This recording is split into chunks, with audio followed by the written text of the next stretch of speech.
So we have a new Prime Minister, but does that mean the rollercoaster in markets is coming to an end? Let's have a look at where we have been. It's been quite a ride, hasn't it? This is showing you the pound against the US dollar. The higher this line is, the stronger the pound is. And just look at where we've come from. That's the moment where Liz Truss was appointed. That's the mini-budget that we had. And just look at what happened to sterling after that. That enormous fall down to the lowest level in history since the creation of the dollar, since US independence. And then it started to rise. So that rollercoaster continued going up. Then Kwasi Kwarteng was fired, Jeremy Hunt coming in, and Liz Truss, of course, resigning. And you can maybe just about see a blip upwards when we learnt that Rishi Sunak was going to be Prime Minister. But that's not the only rollercoaster ride. We've also had interest rates. Of course, the interest rates the government faces, but also the ones that we face.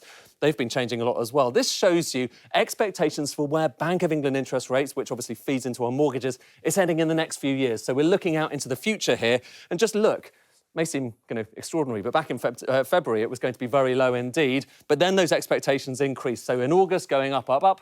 And then in September, early September, you can see that line getting higher and higher. Expectations from interest rates feeding into our mortgage rates. But look at what happened after the mini-budget. That red line getting up to extraordinary high levels, basically based on recent history, up above 6%.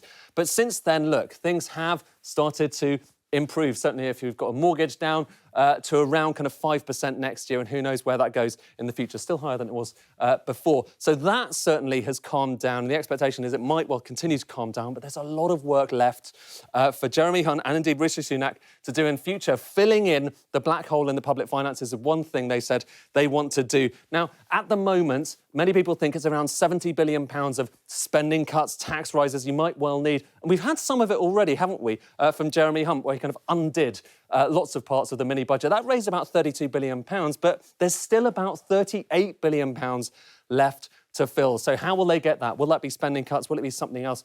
We will have to see. But meanwhile, the backstory for the UK economy, it's unfortunately not all that promising right now. This is showing you something called the Purchasing Managers Index. But the main thing you need to know is if the line is in the blue area, the economy is expanding. If it's in the red area there, it means we're contracting. And right now, look at this line. Look at where it is right now.